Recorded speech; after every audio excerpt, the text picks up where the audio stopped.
ফারহান এক দীর্ঘশ্বাস ফেলে বলল, রাশিফার জন্মের সময় ওর বাবা মা মারা যায়। সে বড় হয় তার ছোট চাচ্চুর কাছে। কিছুদিন আগে একটা মিশনে ওর চাচ্চু মারা যায়। এরপর কয়েকদিন রাশিফা কোমায় ছিল। কোমা থেকে বের হয়ে সে তার চাচ্চুকে খুঁজতে থাকলে আমরা ওকে সব সত্যি বলি। এরপর থেকে সে আরও চুপচাপ হয়ে যায়। তারপর থেকে মাহির ওকে নিজের বোনের জায়গায় বসায়, খুব যত্ন করে। আজ যে অফিসে আসছে এটাও যদি মাহির জানে তবে আমাকেই খুন করবে। রাশিফা খুব ভালো মেয়ে জয়। যদি মাহিরকে মানাতে পারিস তবেই ওকে নিজের করিস, কারণ মাহির যা বলবে ও এখন তাই করে। জয়ের মুখ গোমরা হয়ে গেল। সে বিড়বিড় করে বলল, মাহির রাজি না হলে তুলে নিয়ে গিয়ে বিয়ে করে নেব, তারপর না হয় বিধবা হব। এটুকু বলেই জয় কেবিন থেকে বেরিয়ে সোজাসুজি বাইরে রাশিফার ডেস্কের সামনে গিয়ে দাঁড়াল। ডেস্কে হাত রেখে জয় বলল, may I come in ma'am?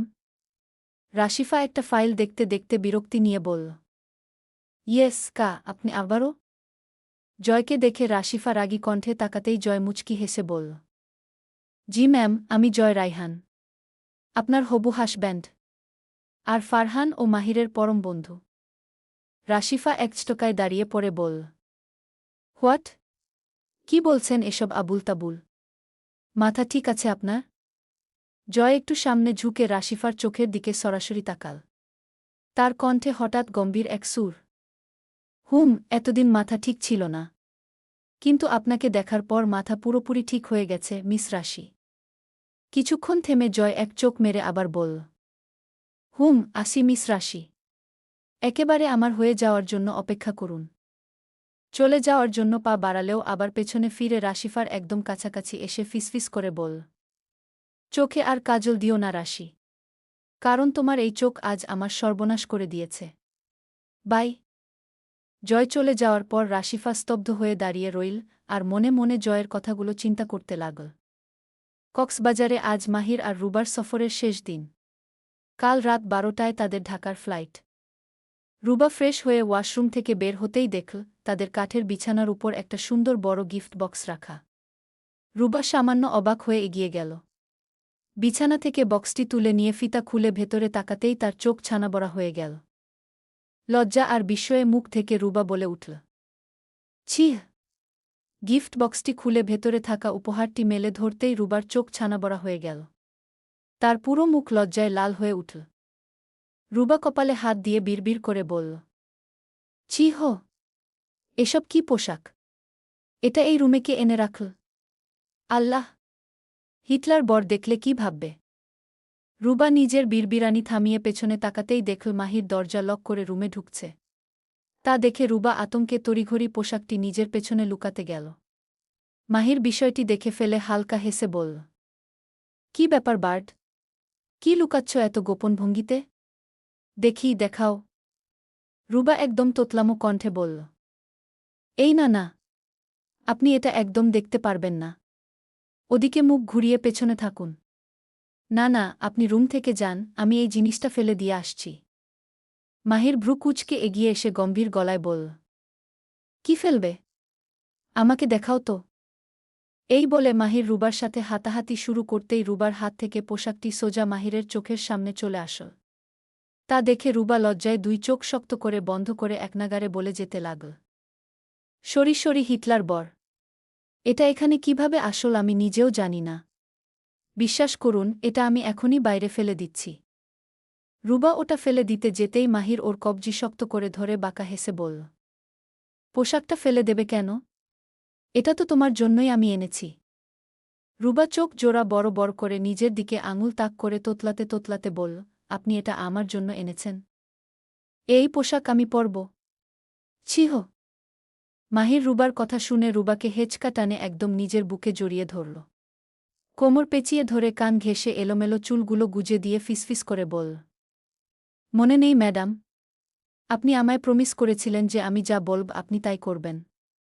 তাই লক্ষ্মী মেয়ের মতো এই ড্রেসটি সুন্দর করে পরে আসুন, আর না হয় আমি নিজেই পরিয়ে দিচ্ছি। এটুকু বলেই মাহির রুবার কামিজের পেছনের হুকে হাত ছোঁয়াতেই রুবা শিহরিত হয়ে লাফিয়ে উঠল। এহ! না, আমি নিজেই পরে আসছি। রুবা তড়িঘড়ি বক্সটি নিয়ে ওয়াশরুমে ঢুকে দরজা লক করে দিল। মাহির মুচকি হেসে রুমের বড় লাইট অফ করে ছোট ছোট ক্যান্ডেল লাইটগুলো জ্বেলে দিল। ঘরের সুবাসিত বাতাসে এক অন্যরকম রোমাঞ্চকর পরিবেশ তৈরি হতে লাগল। মাহির নিজেও ক্যাজুয়াল পোশাকে তৈরি হয়ে নিল। মাহির সোফায় বসে রোমান্টিক ডেকোরেশনের একটি ছবি তুলতেই ওয়াশরুমের দরজা খোলার কট শব্দ হল। মাহির সেদিকে তাকাতেই ক্ষণিকের জন্য স্তব্ধ হয়ে গেল। ওয়াশরুম থেকে বেরিয়ে আসা রুবার পরনে কাচের মতো পাতলা রিভিলিং নাইটি। রুবাকে দেখতে এতটাই আকর্ষণীয় ও অপরূপ লাগছে যে মাহির অপলক দৃষ্টিতে তাকিয়ে রইল। অন্যদিকে রুবা মারাত্মক লজ্জায় পরে ড্রেসটা একবার উপরে তো আরেকবার নিচে টানতে লাগল। মাহির বাঁকা হেসে সোফা থেকে উঠে রুবার কাছে গিয়ে ওর কোমরে দুহাত রেখে কানে ফিসফিস করল। এত টানাটানি করলে তো পোশাকটাই ছিঁড়ে যাবে জান। তখন কিন্তু আমার আর কোনো কষ্টে করতে হবে না। তোমাকে যে এতটা হট লাগবে তা তো জানতাম না। মাহির রুবাকে পরম আদরে ধরে বারান্দা ঘেঁষে রাখা টেবিলের সামনে নিয়ে এল। রিমোট হাতে নিয়ে প্লে করে দিল হালকা গিটারের এক রোমান্টিক মিউজিক। মাহির রুবার এক হাত নিজের কাঁধে রেখে অন্য হাতে ওর সরু কোমর পেঁচিয়ে ধরে নাচের তালে নিজেকে সঁপে দিল। আর গুনগুন করে গাইতে লাগল, Amy should have chased to me, Amy should have chased to me. নাচতে নাচতে মাহির রুবাকে হালকা করে কোলে তুলে নিয়ে গিয়ে বসিয়ে দিল বারান্দার নরম সোফায়। ফ্রিজ থেকে রুবার প্রিয় আইসক্রিম বের করে ওর ঠোঁটের সামনে ধরল। রুবা লাজুক হেসে আইসক্রিম খেতেই হঠাৎ মাহিরের ফোনে ফারহানের কল এল। ফোন রিসিভ করতেই ফারহান ওপাশ থেকে চিল্লাল, কী রে ভাই, আসবি কবে তুই? বললি 4 দিন, সেখানে তো 6 দিন হতে চল। তুই একাই হানিমুন কর আর আমি বসে বসে এইখানে কাঁচকলা খাই। মাহির ফারহানকে কিছু উত্তর দেবে তার আগেই রুবা চরম এক দুষ্টুমি করে বসল। সে মাহিরের মুখের খুব কাছে গিয়ে মাহিরের বুকের জামার উপর আইসক্রিম মাখিয়ে দিয়ে সোজা নিজের ঠোঁট দিয়ে ছুঁয়ে দিল। মাহির হঠাৎ এমন অভাবনীয় স্পর্শ পেয়ে চমকে উঠল। সে নিজেকে সামলে নিয়ে ফারহানকে সংক্ষেপে বলল, এখন খুব ইম্পর্ট্যান্ট কাজে ব্যস্ত আছি, কাল ঢাকায় দেখা হবে। বাই। ফোনটা একচটকায় বন্ধ করে টেবিলে রেখে মাহির নেশাচ্ছন্ন চোখে রুবার দিকে তাকাল। এটা কি করলে তুমি জান? রুবা দুষ্টুমি করে নিরপরাধ ভঙ্গিতে বল, কিছুই তো করিনি। রুবা আবার আইসক্রিমে মুখ দিতে যাবে, মাহির রুবাকে হঠাৎ একটানে কাত করে ফেল। হাত থেকে আইসক্রিম নিয়ে মাহির রুবার ঠোঁটের চারপাশে আর বক্ষমাঝে আলতো করে লাগিয়ে দিল। মাহির নিচু গলায় ফিসফিস করল, আজ তুমি শেষ, জান। মাহির রুবার ঠোঁট ও সুঠাম শরীরের খাঁজ থেকে আইসক্রিমের মিষ্টি স্বাদ নিজের ঠোঁট দিয়ে আলতো করে মুছে নিতে লাগল। রুবার পুরো শরীরে তখন আগুনের মতো শিহরণ বয়ে যাচ্ছে। সে মনে মনে ভাবল, নে, কর আর দুষ্টুমি। রুবার কাছ থেকে কোনো সাড়া শব্দ না পেয়ে মাহির রুবার প্রতিটি স্পর্শকাতর জায়গায় ভালোবাসা আর উন্মাদনা ছড়িয়ে দিল। আস্তে আস্তে দুজন দুজনের ভালোবাসার গভীরে মগ্ন হয়ে গেল। মাহির রুবাকে বাহুডোরে তুলে নিয়ে গিয়ে বিছানায় শায়িত করল। গোলাপের পাপড়ি ছিটানো বিছানায় আবারও মাহির রুবার ঠোঁটে নিজের ঠোঁট ডুবিয়ে চিরদিনের মতো হারিয়ে গেল তাদের ভালোবাসার একান্ত রাজ্যে। দীর্ঘ সময় ভালোবাসার পরম আনন্দে মগ্ন থাকার পর দুজনে ক্লান্তিতে একে অপরকে জড়িয়ে ধরে শুয়ে রইল। বিছানার চাদর জড়িয়ে রুবা মাহিরের চড়া খালি পিঠে নিজের মাথাটা রেখে মৃদু সুরে ডাকল, হিটলার বর। এই শুনছেন? মাহির ক্লান্তিতে চোখ বন্ধ রেখেই হালকা স্বরে বল, জান, বলো। মাহির রুবাকে পেছন থেকে এক টানে সামনে এনে নিজের উপর বুক ঘেঁষে শুইয়ে দিল।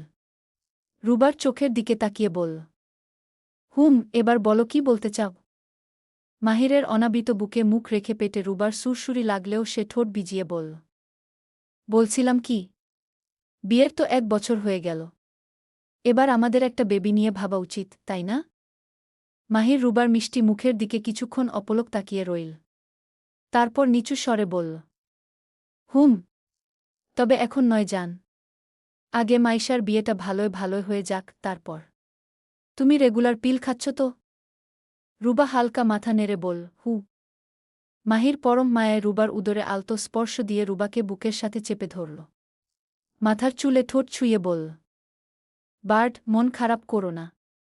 তুমি এখনও বেশ ছোট, আর তোমাকে নিয়ে আমি কোনো রিস্ক নিতে চাই না জান। মাইশার বিয়েটা হয়ে যাক, তারপর আল্লাহ যদি আমাদের সন্তান দেন, আমি আর কোনো বাধা দেব না। এবার লক্ষ্মী মেয়ের মতো ঘুমাও। রুবা হঠাৎ মাহিরের বুক থেকে মুখ তুলে বলল, আগে ফ্রেশ হয়ে আসি, তারপর ঘুমাই। মাহির রুবাকে আরও শক্ত করে জড়িয়ে ধরে ব্ল্যাঙ্কেটের ভেতর ঢেকে নিয়ে বলল, এখন নয়, আরেকটু পর ফ্রেশ হবে। এখন চুপচাপ ঘুমাও। রাত কেটে সকালে নতুন আলো ফুটতেই কটেজের সুবাসিত বাতাসে এক বিষাদ আর ভালোবাসার আবহ তৈরি হল। শেষবারের মতো দুজনে কটেজের সামনে বিচের পাড়ে হাত ধরে হাঁটল। বিকেলের মায়াবী সূর্যাস্ত সাগরের নীল জলরাশিতে বিলীন হয়ে যাওয়ার দৃশ্যটি তারা দুজন অপলক দৃষ্টিতে উপভোগ করল। সারা দিনের কেনাকাটা শেষ করে মাহির আর রুবা তাদের সমস্ত লাগেজ গুছিয়ে নিল। বার্মিজ আচার, ঝিনুকের গয়না আর নানা স্মৃতির উপহারে ভরপুর ব্যাগগুলো নিয়ে তারা বিদায় জানাল ভালোবাসার শহর কক্সবাজারকে। রাত ঠিক 11টায় তারা কক্সবাজার এয়ারপোর্টে পৌঁছাল। রাত 12টার ফ্লাইটে চেপে যখন বিমানটি ঢাকার উদ্দেশ্যে ডানা মেলল, রুবা বিমানের জানালার বাইরে রাতের আধারে মিলিয়ে যাওয়া সমুদ্রের দিকে তাকিয়ে মনের মধ্যে থাকা সব স্মৃতি মনে করতে লাগল। মাহির পাশে বসে রুবার কোল থেকে তার নরম হাতটি নিজের হাতের মুঠোয় চেপে ধরল। পরম নিশ্চিন্তে মাহিরের চড়া কাঁধে মাথা রেখে রুবা চোখ বুঝল। হিটলার স্যার যখন বর আয়েশা। পর্ব 31।